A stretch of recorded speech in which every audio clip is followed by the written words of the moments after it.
Prenant les mots de gouvernance de l'inattendu et d'humanisme numérique, j'aimerais faire référence à un contexte qui est, et vous l'avez tous ressenti et compris, nous vivons dans un monde de plus en plus incertain, dans lequel les crises s'intensifient et leur fréquence augmente, et dans lequel nous sommes face à des phénomènes à la fois de globalisation, mais aussi de partage des expertises et des savoir-faire.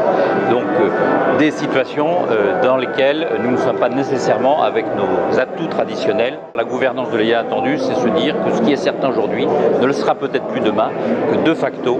ceci nécessite sans doute des dispositions particulières. Le deuxième sujet, c'est que ceci s'inscrit dans une évolution qui est culturelle. On peut même aller jusqu'à parler d'un humanisme numérique, puisqu'on a une évolution considérable des usages des citoyens qui se voient dotés désormais d'interfaces nouvelles, d'interfaces tactiles, d'interfaces vocales, qui sont pratiquement perçues par les jeunes générations comme des organes, des extensions du corps humain, et qui conduisent à des comportements qui vont jusqu'à des cultures nouvelles, des cultures numériques. Mais j'ai quand même comme ambition de développer plus particulièrement l'influence du SIGREF, et c'est la raison pour laquelle je souhaite que nous continuions particulièrement à nous intéresser, et je m'intéresserai personnellement à trois grands sujets, qui sont d'une part, je dirais, l'évolution stratégique, sociétale autour de ces mécanismes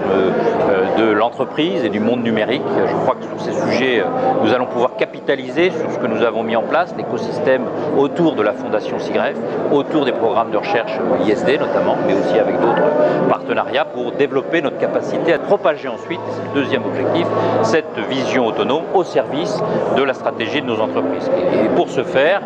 d'adresser peut-être plus et mieux que par le passé le public des dirigeants et le public des conseils d'administration. Troisième élément, qui est tout aussi important que les deux premiers, parce qu'il ne suffit pas d'être intelligent pour créer de la valeur, il faut aussi que nous soyons capables de démultiplier cette intelligence. Nous avons une capacité à influencer, par exemple, la transmission des savoirs à travers, je dirais, des grands partenariats, comme celui que nous venons de